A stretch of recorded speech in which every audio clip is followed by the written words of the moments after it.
따라해 보겠습니다. 입맞춤의 목적.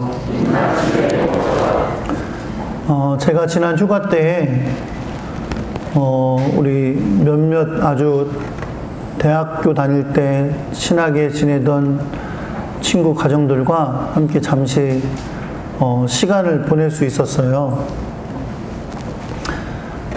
우리 지난주에 우리 교회에 와서 저녁에 설교했던 우리 정수웅 목사님이 영국에서 오랜만에 한국에 오셨기 때문에 우리 한 펜션을 잡아서 경주에서 모여서 같이 시간을 좀 보낼 수 있었습니다. 근데 저희가는 이제 우리 아들이 경기가 있어서 그 경기를 보고 우리 식구들은 그 모임에 늦게 도착했어요. 그래서 늦게 도착해서 저는 이제 처음으로 우리 그 정승우 목사님의 자녀들을 만나게 됐습니다. 네, 딸이 둘이 있고 아들이 하나 있는데 딸 둘은 고등학생이고 한 명은 이제 대학을 준비하고 있는 두 명은 고등학생이고 한 아이는 이제 좀 나이가 차이가 나서 초등학생이에요. 남자아이인데 그렇게 이제 세 명의 아이들을 저희가 좀 늦게 도착해서 처음으로 만나서 인사를 하게 됐는데 약간 당황스러운 장면이 연출이 됐어요. 왜냐하면 들어서 이제 얘들아 와서 인사해라 라고 인사를 하는데 그 막내 아들놈이 처음 보거든요. 평생 처음 봅니다. 처음 보는데 오더니 갑자기 제 품에 안기는 거예요. 아무리 애라도 그렇지. 전혀 모르는 애가 와가지고 품에 안기니까 처음에는 당황스럽더라고요. 근데 그게 이제 영국 사람들의 흔한 이제 인사법인가 봐요. 그러니까 저도 미국에서 8년을 살았지만 미국 애들도 그러는 건 별로 못 봤거든요. 근데 얘는 막 갑자기 오더니 처음 보는 아저씨한테 막 품에 이렇게 안기더라고요. 원래 이게 나라마다 여러분 인사법이 다 다릅니다. 여러분 우리가 이제 우리나라에 살고 있으니까 막 고개 숙여서 안녕하세요 이렇게 인사하는 게 흔하게 보이지만 사실 서양 사람들은 고개 숙여서 인사하는 일이 거의 없어요. 네, 다 손을 흔들거나 악수를 하거나 이제 우리가 말하는 허그를 하거나 뭐 이렇게 하면서 주로 인사를 하죠. 그러니까 저도 아주 당황스럽게 그 친구 아들의 인사를 받았던 적이 있습니다. 근데 오늘 제가 말씀을 준비하면서 가만히 보니까 성경에서 나오는 이 인사법이 서양 사람들이 되게 많이 비슷한 것 같다 그런 생각이 들어요. 그러니까 성경에서 봐도 고개 숙여 인사했노라 이런 말은 별로 못 본 것 같아요. 그렇죠? 네. 주로 앉거나 막 그런 건데 오늘 우리가 이제 성경에서 보는 하나의 인사법 중에 하나가 뭐냐면 입맞춤이라는 인사법이에요. 서양 사람들은 이것도 합니다. 그렇죠? 우리 종종 올림픽 같은 경기에서 시상식 하는 거 TV에 나오는 거 보면 메달 이렇게 걸어주고 나서 꽃다발 주는 사람들이 가볍게 입맞춤을 하는 경우가 있죠. 무슨 대단한 입맞춤을 하는 건 아니지만 어쨌든 이렇게 입맞춤처럼 인사하는 게 있잖아요. 그런 거 보면 이 서양 사람들이 확실히 기독교 문화를 많이 가지고 있었기 때문에 그런 성경에 나오는 인사법을 우리보다는 가지고 있는 모양이다 그런 생각이 들기도 합니다. 실제로 성경을 보면 입맞춤이라는 것은 그냥 아무한테나 막 입맞춤을 하고 그런 거라기보다는 친밀한 사람들, 특별히 가족, 또 친한 친구, 또 존경할 만한 스승과 제자 사이 이런 사이에서 가벼운 입맞춤을 주고받았던 것을 성경에서 볼 수 있어요. 창세기에 보면 이런 말씀이 있습니다. 이삭이 이제 나이가 들어서 자녀에게 축복하고 죽으려고 생각하고 있으면서 이제 에서에게 내가 너를 축복할 테니까 준비해라 라고 하면서 고기를 잡아오도록 고기를 준비하도록 하면서 이제 들로 내보내죠. 그래서 에서는 사냥하러 이제 가게 되는데 그 사이에 이제 야곱이 몰래 에서처럼 꾸며가지고 대기하고 있다가 아버지가 부를 때 들어갑니다. 근데 그때 이제 이 이삭이 두 아들이 아니라 예서인 줄 알고 이제 아들을 부르는 장면이 나오는데요. 그때도 보면 이삭이 이렇게 말합니다. 내 아들아 가까이 와서 내게 입맞추라 이렇게 말해요. 지금 뭐 우리도 애기들 데리고는 입도 맞추고 하지만 사실 큰 장성한 자녀한테 입 맞추라고는 하진 않잖아요. 사실 에서나 야곱이 그런 나이도 아니었고요. 그래서 이런 성경에 보면 유대인들은 입맞춤이라는 게 아주 자연스러운 인사였다는 걸 알 수 있어요. 이 입맞춤은 친밀함을 표현하고 사랑을 표현하고 또 선생님들이나 부모들께는 존경을 표하는 것으로 입맞춤을 했던 것을 볼 수 있습니다. 그러니까 쉽게 말하면 유대인들에게 이 입맞춤은 자연스러운 인사법이었다는 거죠. 제가 이 말씀을 드리는 게 오늘 성경에 보면 가룟 유다가 예수님에게 와서 입맞춤을 하는데 이 입맞춤이 아주 특별한 것이 아니라는 거예요. 일상적으로 유대인들이 흔히 하는 뭐 선생님에게, 친구에게 혹은 부모님들께 가족들 사이에서 하는 그런 일상적인 인사법이었다는 겁니다. 그런데 오늘 안타깝게도 본래 이 인사는, 입맞춤이라는 인사는 친밀함을 나타내고 사랑을 나타내고 존경을 나타내는 인사인데 오늘 성경 본문에는 그 존경과 사랑과 친밀함을 나타내는 인사가 아주 다른 목적으로, 어찌 보면 매우 악한 목적으로 사용되고 있는 것을 우리가 보게 되는 겁니다. 지난주에 우리가 나눈 말씀을 여러분이 기억하신다면 예수님께서 제자들과 함께 습관에 따라 기도하러 가셨던 장면을 우리가 보았던 것을 기억하실 겁니다. 바로 겟세마네라는 곳, 감람산의 밑에 있는 겟세마네라는 그 당시에 감람산에서 나는 것으로 기름을 짜던 그 장소였던 것을 기억하실 겁니다. 예수님과 제자들이 언제나 그곳에 가서 기도하던 습관이 있었기 때문에 제자들에게도 예수님에게도 그 장소는 매우 익숙한 곳이었습니다. 그곳에서 기도를 마치신 예수님은 제자들에게 이제 말씀을 가르치셨어요. 특별히 기도에 대해서 가르치면서 너희가 시험에 들지 않게 깨어 기도해라 라고 가르치고 계셨습니다. 사실 이미 그때 예수님은 기도를 마치시고 나서 이제 예수님께서 사람들에게 체포가 되셔서 십자가의 길을 걸어가실 것을 알고 계셨어요. 쉽게 말하면 때가 이른 것을 알고 계셨다는 겁니다. 그래서 예수님께서 기도하시는 제자들에게 너희가 시험에 들지 않게 깨어 기도해라 라고 가르치고 계실 때에 한 무리가 그 겟세마네로 다가오게 됩니다. 누가복음에는 처음에 한 무리가 왔다라고만 말하지 그 무리들이 누구였는지는 말해주지 않아요. 그런데 쭉 읽다 보면 52절에 그곳에 온 자들이 누구였는지를 알게 해줍니다. 뭐라고 말씀하냐면 대제사장들과 성전의 경비대장들과 장로들이었다. 이렇게 말씀하고 있습니다. 그런데 이 다른 복음서들을 우리가 비교하면서 오늘의 이 본문을 살펴보면 여기에서 이제 대제사장과 장로들이라고 등장하고 있는데 대제사장들과 장로들이 다 왔다는 것을 의미하는 것은 아닙니다.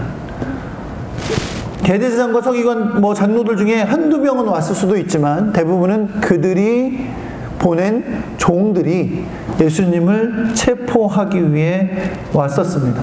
심지어 요한복음의 말씀에 보면 이들과 함께한 군대가 왔다 라고 기록하고 있는데요.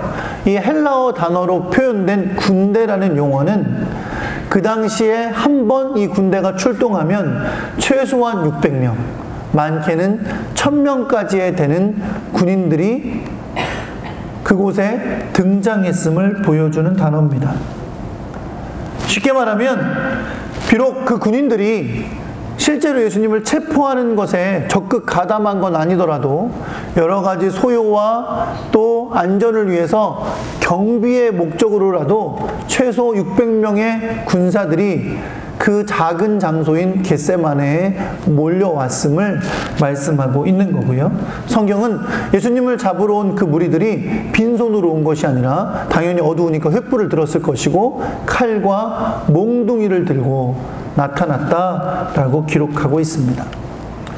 매우 어두운 밤이었습니다. 예수님과 제자들이 기도하시는 시간이 학자들은 밤 10시에서 11시가 되었을 것이다 라고 봅니다.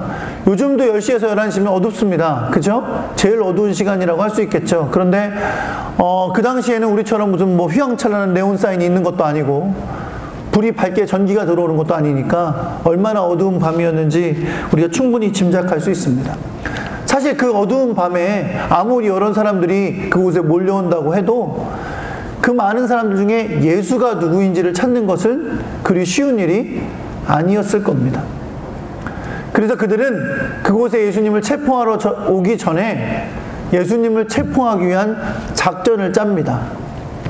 그 작전을 짜는데 매우 중요한 역할을 하게 되는 사람이 누구냐면 바로 가룟 유다죠. 가룟 유다가 돈을 받고 예수님을 그들에게 넘기겠다고 약속했거든요.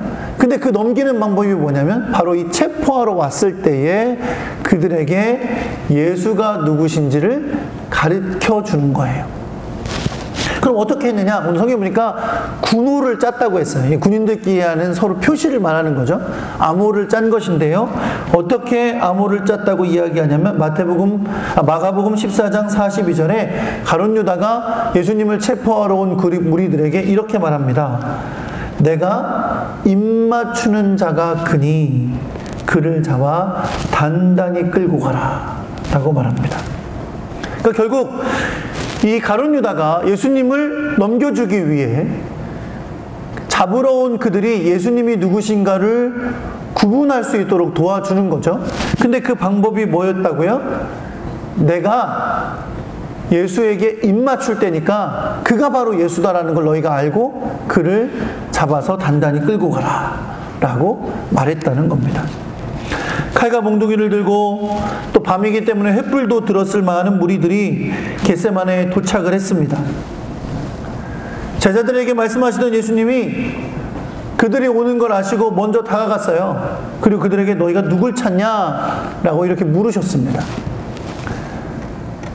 그들이 예수를 찾는다 라고 말하는 순간에 가룟 유다가 예수님에게 다가와서 그들과 암호를 짠 대로 랍비여 안녕하시옵니까? 라고 인사를 하며 예수님에게 입을 맞췄습니다. 여러분, 그동안 가룟 유다가 예수님과 3년 정도 같이 생활했잖아요. 그러면서 예수님에게 입 맞춘 적이 있었겠죠. 제가 말씀드린 것처럼 입 맞추는 일은 낯선 일이 아니에요. 유대인들에게는 친숙함의 표시로, 사랑의 표시로, 존경의 표시로 가벼운 입맞춤을 입술이나 또 얼굴 어디엔가 하는 일은 흔히 하는 일이었어요. 그러니 가룟 유다도 분명 그동안 3년 동안 지내면서 예수님에게 입맞추는 일이 여러 번 있었을 것입니다. 그동안은 아주 그 마음속에 깊이 진실한 건 아닐지 모르지만 그래도 흔히 유대인들이 하는 것처럼 사랑을 담아서 친밀함의 표시로 또 예수님에 대한 존경의 표시로 가룟 유다가 입맞춤을 했었을 거예요. 그런데 오늘 본문에 등장하는 예수님을 향한 가룟 유다의 입맞춤은 매우 그 목적이 악한 것이었습니다. 물론 그 목적이 악한 것을 예수님은 당연히 아셨습니다. 그래서 예수님께서 입맞춘 가룟 유다에게 48절에 이렇게 말씀합니다. 유다야, 내가 입맞춤으로 인자를 파느냐? 예수님은 이미 가룟 유다가 돈을 받고 예수님을 넘겨준다는 것을 알고 계셨죠. 그래서 예수님이 뭐라고 말씀하셨어요? 인자를 파느냐? 인자를 넘겨주느냐, 인자를 배신하느냐라고 말씀하지 않으시고 인자를 파느냐라고 말씀하셨던 거죠. 가룟 유다의 입맞춤은 예수님을 잡으러 온 자들에게 그들이 잡아야 할 사람이 누구인지를 정확히 알려주는 것이었습니다. 그래서 유다의 입맞춤 후에 이제 예수님을 체포하러 온 사람들이 예수님에게 가까이 다가옵니다. 상상을 해보세요, 여러분. 깜깜한 밤이에요. 그쵸? 수많은 사람들과 군인들이 겟세마네를 둘러쌌어요. 그리고 가룟 유다가 입맞춤을 한 이후에 이제 사람들이 예수님을 잡으려고 가까이 제자들과 함께 있는 예수님을 향하여 다가옵니다. 굉장히 위협적인 장면이죠. 살벌한 장면이죠. 긴장감이 감도는 그런 장면입니다. 그때 예수님의 제자들이 예수님에게 묻습니다. 주여, 우리가 칼로 치리이까? 주님, 저희가 칼로 칠까요? 제자들이 칼 몇 개 갖고 있었게요?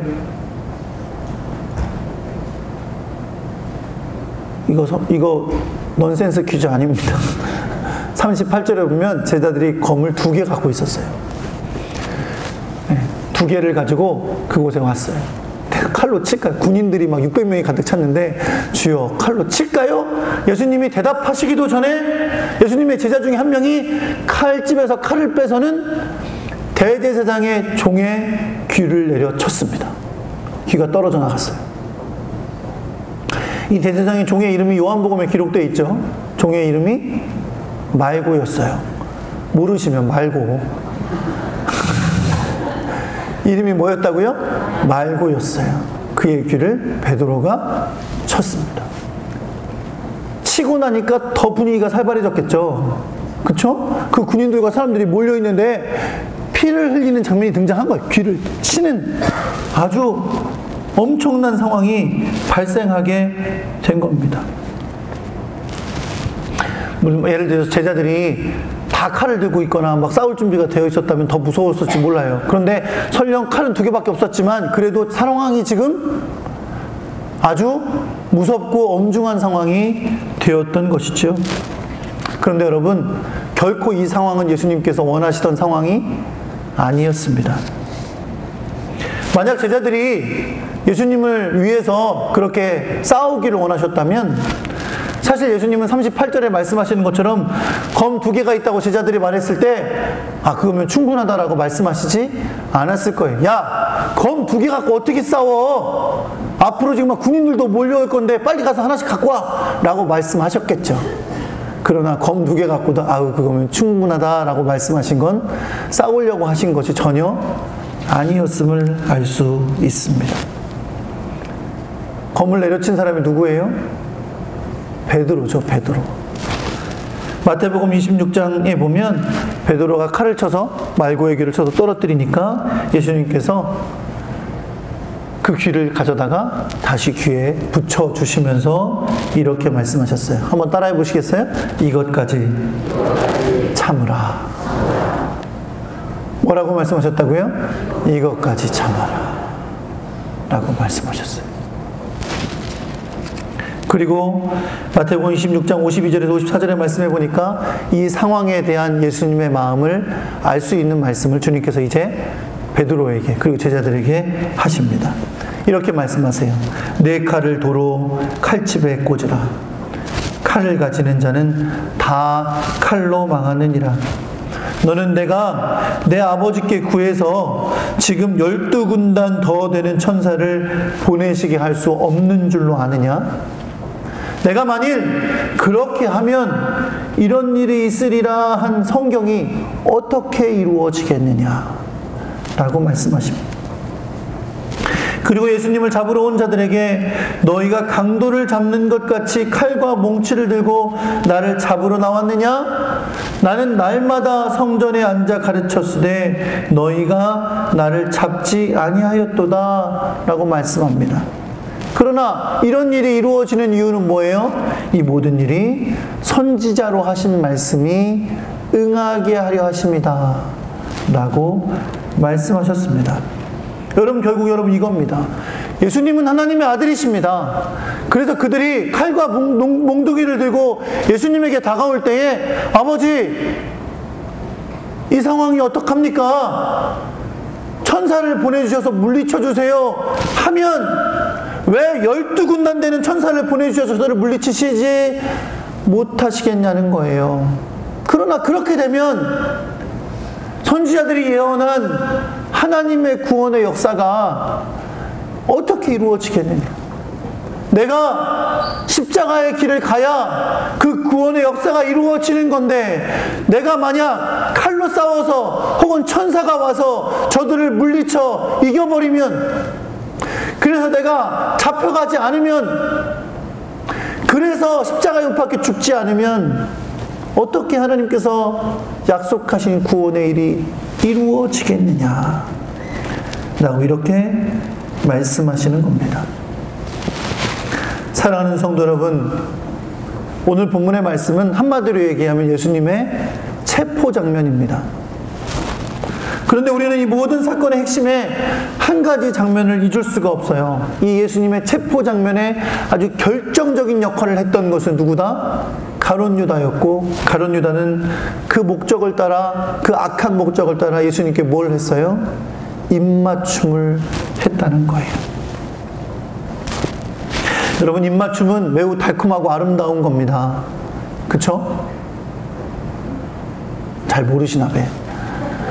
입맞춤은 달콤하고 아름답고 귀한 거예요. 서로 사랑을 나타내는 거고 친밀함을 표현하는 거고, 우리는 뭐 그렇게 잘하는 건 아니지만 그쵸? 존경을 표시하는 거고 너무 귀하고 아름다운 것이 입맞춤인데, 전 세계 역사 중에서 가장 악한 입맞춤이 오늘 본문에 등장하는 입맞춤이에요. 누가 누구에게 했던? 가룟 유다가 예수님에게 했던, 돈을 받고 예수님을 죽음에 넘겨주려고 했던 이 악한 입맞춤이 역사가 기록하고 있는 아마 가장 악한 입맞춤 중에 하나일 것입니다. 잠언 27장 6절의 말씀을 보면 입맞춤은 악한 게 사용될 수 있는 것임을 이렇게 표현했어요. 친구의 아픈 책망은 충직으로 말미암은 것이나. 친구는 다른 사람에게 이 충고를 통해서 아프게도 할 수 있어요. 그런데 이건 정말 친구에 대한 사랑으로 하는 거죠. 그런데 원수의 잦은 입맞춤, 원수가 자주 하는 입맞춤은 거짓에서 난 것이니라 라고 말씀합니다. 원수의 잦은 입맞춤은 거짓으로 친밀함을 표현하는 것이지만 그것은 결코 진실한 것이 아니고 사랑으로 하는 것이 아님을 나타내는 것이죠. 오늘 본문에서 가룟 유다가 예수님에게 했던 입맞춤은 자기의 목적과 욕심을 따라 행했던 악한 입맞춤이었습니다. 예수님께서 십자가에서 죽으시고 부활하시고 승천하신 이후에 초대교회에는 이 입맞춤이 굉장히 중요한 것이 됐어요. 예수님의 십자가와 부활, 승천하신 이후, 그리고 성령이 오심으로 교회가 생겨난 이후에 교회에게 입맞춤이 굉장히 중요한 문화가 되었고 중요한 사역이 되었는데요.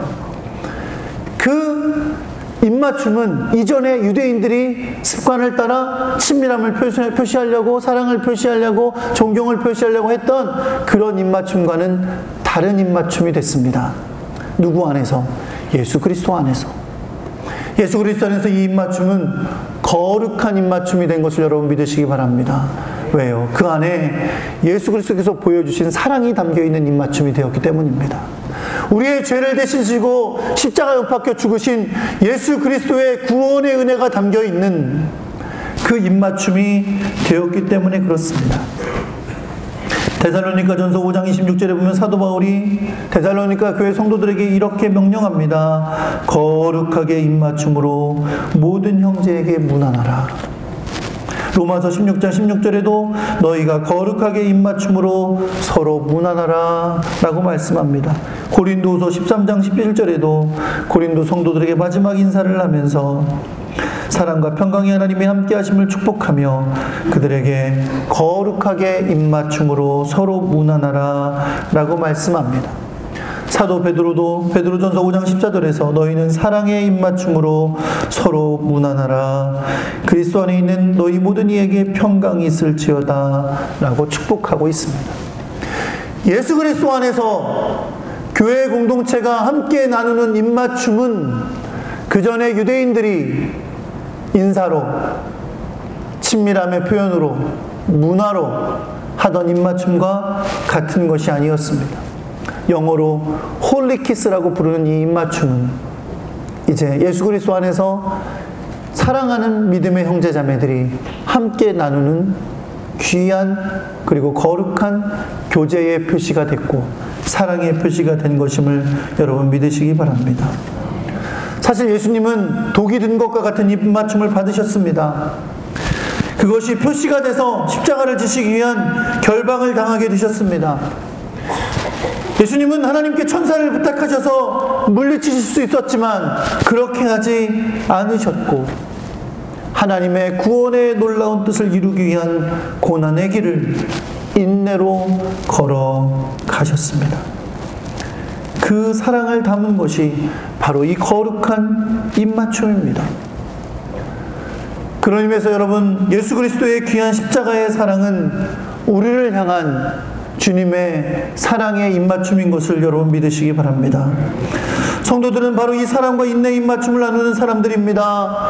주님께서 베드로에게 이것까지 참으라 하시면서 말구의 길을 붙여주시며 보여주셨던 사랑처럼 칼을 칼집에 넣으라고 하면서 주님의 사랑으로 그 고난의 길을 걸어가셨던 것처럼 주님의 사랑과 인내가 바로 우리가 예수 그리스도의 사랑 안에서 나누어야 될 거룩한 입맞춤인 것을 여러분 믿으시기 바랍니다. 사랑하는 성도 여러분, 주님은 우리가 주님과 거룩한 입맞춤의 교제를 나누기를 원하시는 줄 믿으시기 바랍니다. 누가복음 7장 36절에 보면 예수님께서 바리새인의 집에 들어가서 사람들에게 말씀을 가르치시는데 그때 한 여자가 향유 담은 옥합을 들고 들어옵니다. 여인이 눈물을 흘리면서 울면서 자기가 흘린 눈물로 예수님의 발을 적십니다. 그리고 자기 머리털로 예수님의 발을 닦죠. 그리고 그 발에 입맞춥니다. 그리고 나서 향유를 예수님의 발에 붓습니다. 45절의 말씀에 보면 이것에 대해서 묻는 시몬에게, 바리새인입니다. 이 시몬에게 예수님께서 이렇게 말씀하십니다. 너는 내가 여기 들어올 때에, 너의 집에 들어올 때에 내게 입맞추지 아니하였으되 이 여인은 내가 들어올 때로부터 내 발에 입맞추기를 그치지 않았느니라 라고 말씀합니다. 사랑하는 반석교회 성도 여러분, 주님은 우리가 주님이 주신 사랑 안에서 주님께 입맞추는 자가 되기를 원하십니다. 이 여인이 주님을 사랑함으로 간절하게 주님의 발에 입맞췄던 것처럼 예수님이 그 집에 들어오는 순간부터 예수님의 발에 입맞추기를 그치지 않았던 것처럼 주님은 오늘도 여러분과 제가 주님과 사랑의 입맞춤을 하는 교제의 자리에 서기를 원하시는 것을 여러분 믿으시기 바랍니다. 주님은 우리를 구원하셔서 하나님의 백성 삼으셨습니다. 그 이유는 우리로 주님과 교제하는 자가 되길 원하시기 때문입니다. 친밀한 교제가 있는 사람들, 그런 사람들이 되길 원하시는 줄 여러분 믿으시기 바랍니다. 어떻게 주님과 친밀한 교제를 하죠? 어떻게 따로 불러내실래요? 그럴 수 없잖아요. 여러분, 주님과 만나는 친밀한 교제는 예배를 통해 이루어지는 것을 믿으시기 바랍니다. 예배가 주님과 교제하는 자리예요. 예배가 주님을 만나는 자리예요. 예배가 주의 말씀으로 내 영혼을 채우고 내 입술을 열어 주께 기도하며 주님의 귀한 사랑과 은혜를 함께 나누는 자리인 것을 여러분 믿으시기 바랍니다. 주님과 깊은 교제가 있는 여러분과 제가 되기를 소망합니다. 예배를 통해서 주님을 더 깊이 만나는 아름다운 거룩한 입맞춤이 우리에게 있기를 우리 주 예수 그리스도의 이름으로 축원합니다. 또한 우리는 함께 믿음의 형제 자매와 거룩한 입맞춤을 하는 주님의 사람들이 되어야 될 줄 믿습니다. 갑자기 조용해진 이유는 어떻게 입을 맞추냐, 그거죠. 네, 우리는 입 맞추는 거 할 줄 모릅니다. 또 갑자기 안 하던 거 해도 문제만 일어납니다. 네, 그렇게 입 맞추라는 게 아니라 성도 간에 예수 그리스도의 사랑으로 진실한 교제가 있기를 우리 주 예수 그리스도의 이름으로 축원합니다. 제가 미국에서 공부하면서 한인교회를 다녔어요. 근데 한인교회를 가보니까요, 성도 간의 교제가 한인교회라 오히려 더 있어요. 왜? 한국 사람을 만날 수 있는 곳이 아니니까 한국 사람들이 한번 모이면 같이 모여서 교제도 나누고 해요. 근데 처음에는 잘 몰랐는데 시간이 좀 지나 보니까 이 교제가 진실이 하지 않은 교제가 참 많구나라는 걸 깨닫게 된 적이 많아요. 뭐 큰 도시는 모르겠지만 작은 도시에 있는 한인교회는요, 이 교회가 한인 공동체예요.